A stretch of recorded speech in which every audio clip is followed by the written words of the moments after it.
Hey, what's going on, beautiful soul family? So today I am going to be making some oil for my body. I'm near the end of my batch that I had quite a while ago. I think I've had it for about 6 months or longer, because I moved here in August. It's almost August again. Yeah, it lasted me 12 months.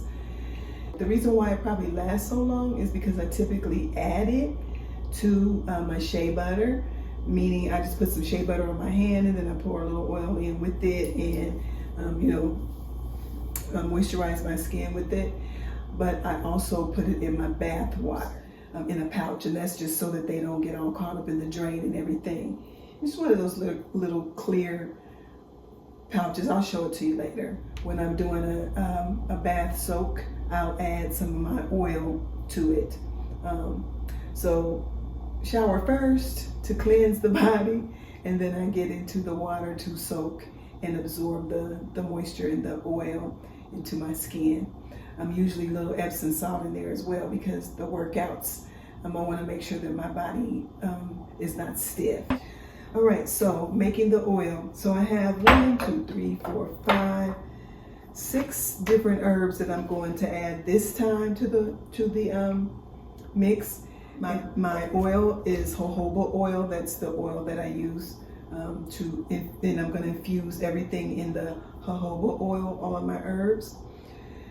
So we're going to start with oat straw. Let me read you a little bit. So this is my herbal Bible here.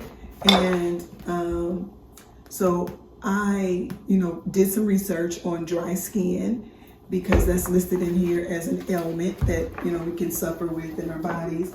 And it gave me some different herbs to use. So I'm going to use this mixture. So let me read to you about oat straw. Oat straw has many different uses and benefits for our body. So check this out. It's an antidepressant and a restorative nerve tonic. It increases perspiration.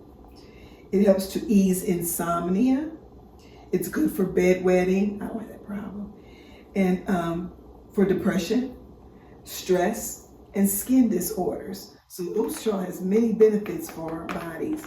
I'm going to say, before I go any further, I am making this for me because I know my medical conditions, which I have none that I know of, but I know my medical conditions, and I know, what all I'm taking into my body, the supplements and other things that I'm taking. I'm not going to suggest that you do, exactly what I do. I'm going to suggest that you do your research and find a formula that works for you. But anyway, that's oat straw. This is not medical advice. And then I'm also going to use, let's do the rose. I'm going to use the rose. These are rose buds and petals. So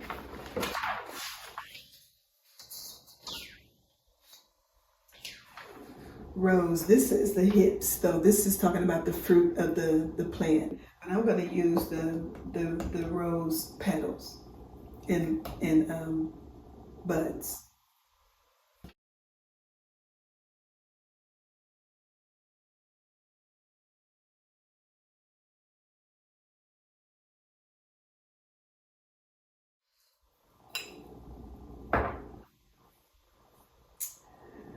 I am also going to use lavender. So let's check on the benefits of lavender. Lavender flowers relieve stress and depression, beneficial for the skin, good for headaches, psoriasis, and other skin problems. So I'm going to use lavender.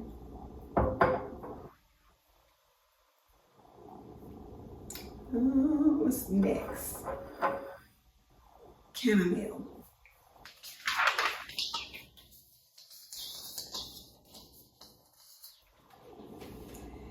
Chamomile flowers reduces inflammation, stimulates the appetite, and aids digestion and sleep. Acts as a diuretic and nerve tonic. Helpful for colitis, diverticulosis, fever, headaches, and pain. Good for menstrual cramps. A traditional remedy for stress and anxiety, indigestion, and insomnia. Useful as a mouthwash for minor mouth and gum infections. So that's the chamomile. So I'll be using that as well.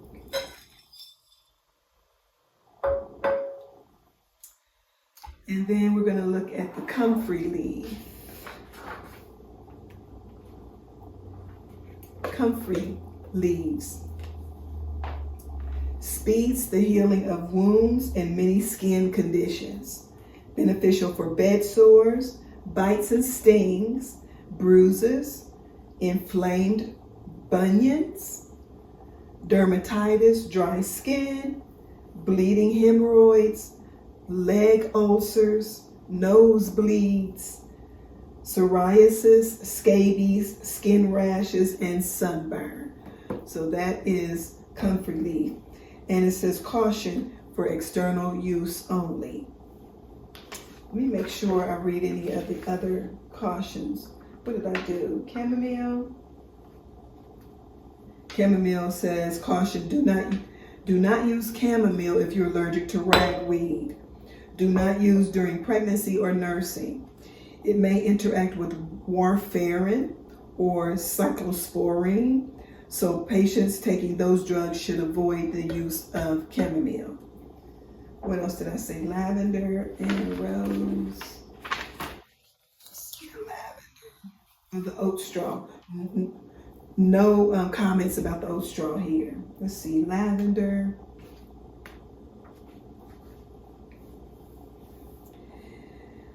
It says caution, lavender should not be used during pregnancy. Lavender oil should not be taken internally, but I'm not using the oil, I'm using the flowers. And I actually make tea out of this as well. And I make tea out of the chamomile because I don't have any allergies. And even the rose. All right, let's see. Oat straw, rose. Let's see if there were any cautions for the rose. Nope. All right. So now we're going to look at the comfrey leaf. Or did that already, didn't I? Did I read that?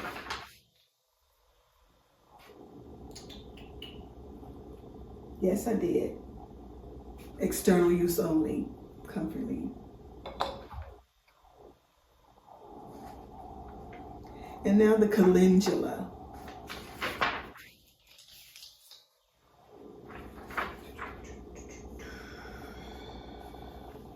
Calendula, flowers, petals. Reduces inflammation and is soothing to the skin.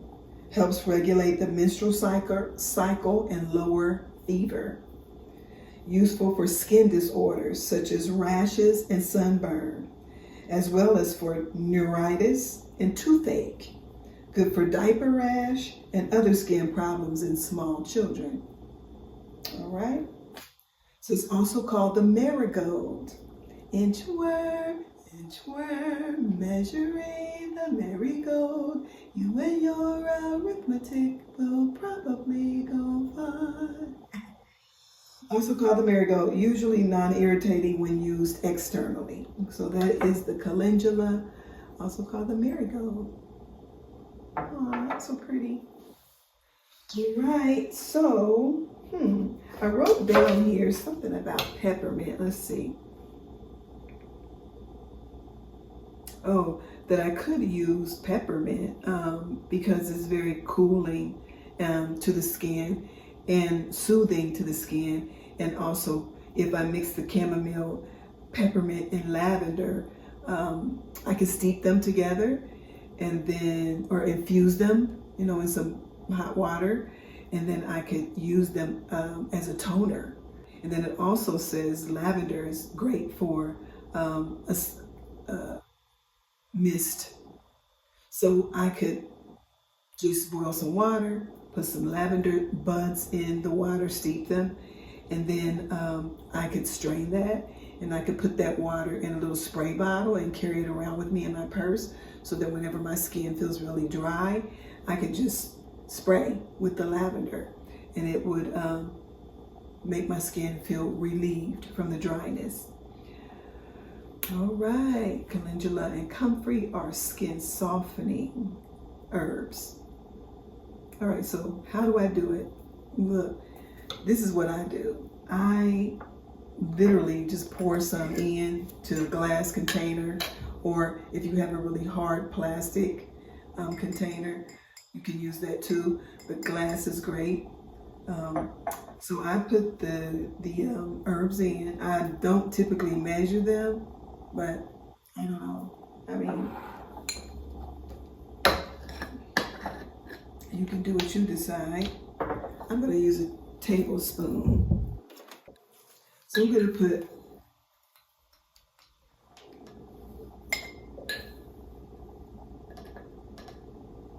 2 tablespoons of the comfrey leaf. I'm just going to do equal parts of everything. Oops, wrong lid. 2 tablespoons of the lavender. So what I'll do is, after I get all my herbs in here, I'll cover them with the oil. Hopefully I have enough. It's almost time to order some more. And then what I'll do is, for 2 weeks, I'll just pick up my jar every day, shake, shake, shake, shake, shake, sit it back down. And then after 2 weeks, I'll use some cheesecloth to strain and squeeze out all of the oil from the herbs. And then I'll use it. And I don't have to refrigerate it or anything like that.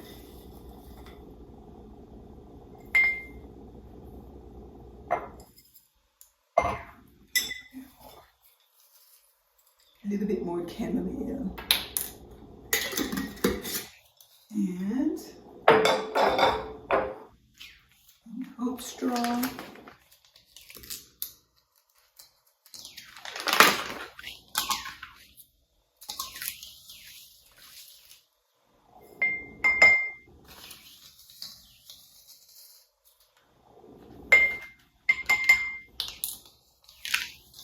The last time I made this, I think I put ashwagandha in.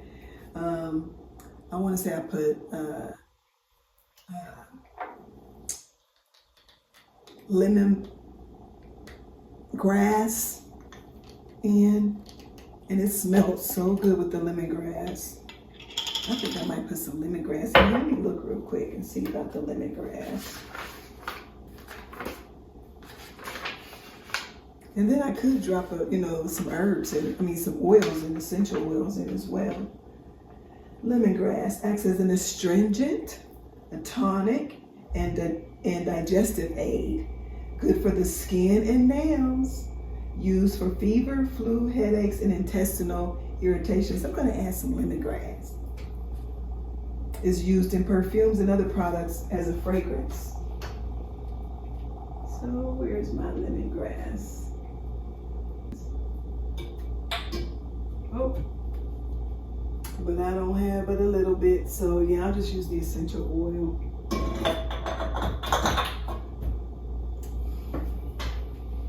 All right, so we were on the calendula. I'm gonna add 2 tablespoons of that.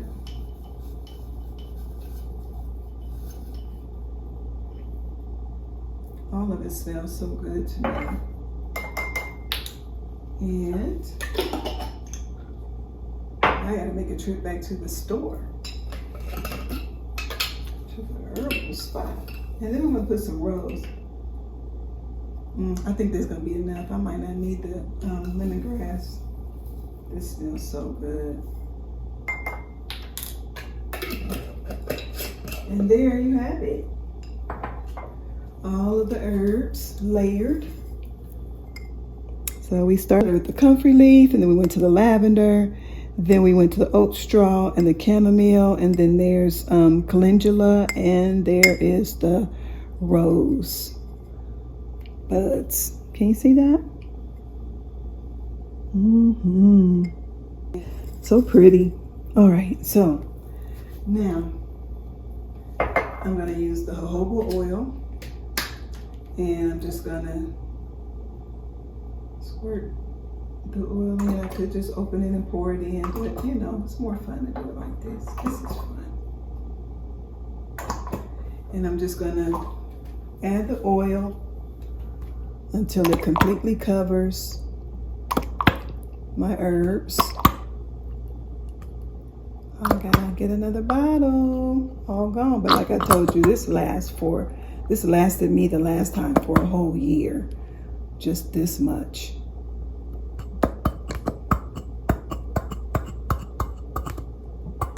Skin's so soft. All right. And then I'm just gonna put the lid on it. Look how pretty that is.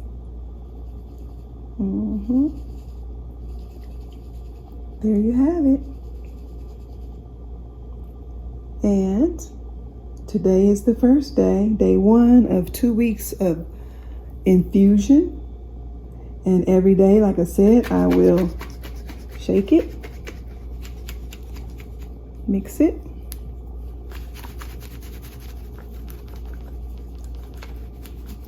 Every day I'll pick this up and just shake it. So I usually keep it in my bathroom so that I don't forget. I'm sitting it right on the countertop so I don't forget to shake it. And at the end of the 2 weeks, I will get some cheesecloth and strain it all out. Let me get my cheesecloth and show you.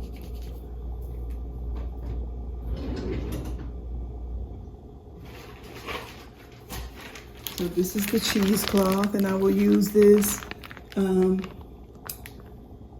at the end of the 2 weeks to just lay it over the top, pour the herbs in it, and then squeeze everything out. Squeeze, squeeze, squeeze. And then, as not to waste anything,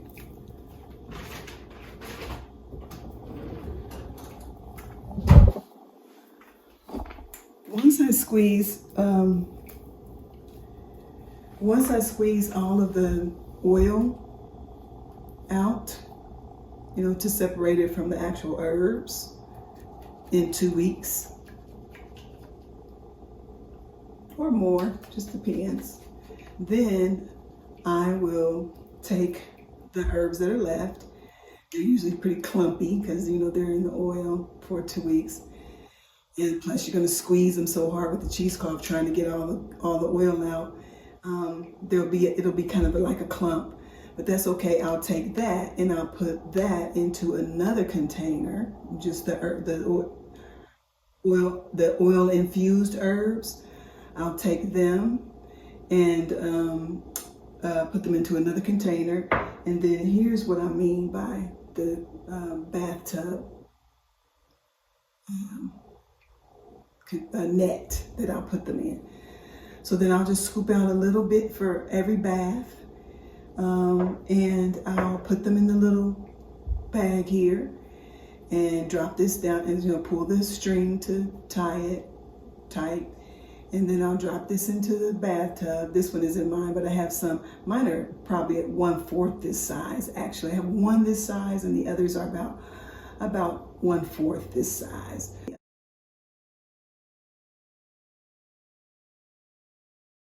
Maybe a tablespoon or 2 of the herbs into I don't measure it. I'll put them into the bathtub, into the container, this little pouch. And then I'll drop it into the bathtub, and then I have the use of those again.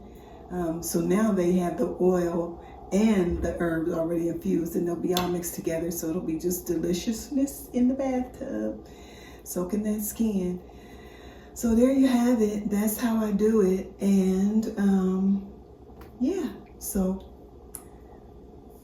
get your own resources. This is, like I said, my favorite resource.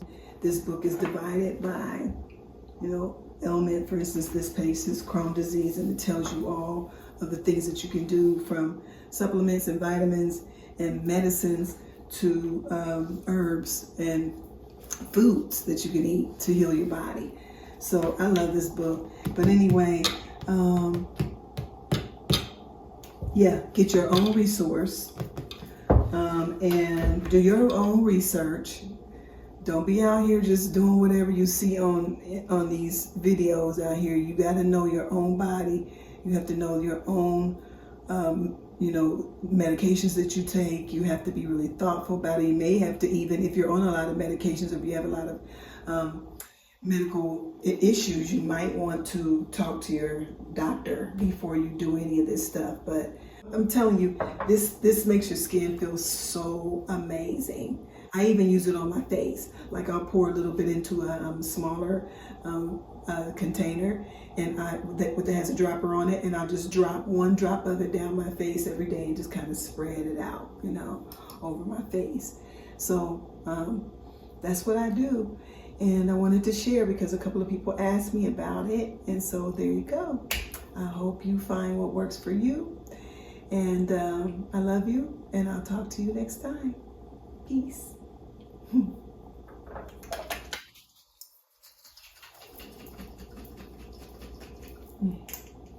Anticipation. Anticipation is making me wait. It's keeping me waiting. All right, later.